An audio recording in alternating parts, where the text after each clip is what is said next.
పితా పుత్ర పవిత్ర ఆత్మ నామమున ఆమేన్.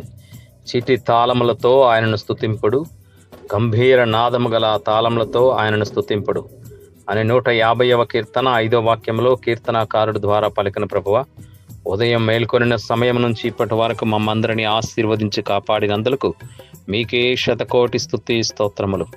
ఈ రాత్రి సమయంలో కూడా ప్రభువ, మీ దీవెనలతో మా భారమును తొలగించి మంచి విశ్రాంతినివ్వమని, ప్రమాదాలు మరియు అనారోగ్యం వల్ల బాధపడుతున్న వారికి కూడా చక్కని విశ్రాంతిని ప్రసాదించమని, మీ చిత్తమైతే వేకువజామున మేల్కొని మా జీవితాన్ని కొనసాగించే కృపను దాయిచేయమని ప్రార్థిస్తున్నాము తండ్రి, ఆమేన్. పునీత జోజప్ప గారా మా కొరకు వేడుకొనండి. కావలి అయిన సన్మనస్కులారా మమ్మల్ని కాపాడండి.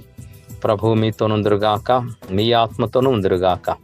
సర్వశక్తి గల సర్వేశ్వరుడు పితా పుత్ర పవిత్ర ఆత్మదేవుడు ఈ రాత్రంతా తన కృపలో మనందరికీ చక్కని విశ్రాంతిని దాయిచేయుదురుగాక. ఆమేన్. Praise the lord.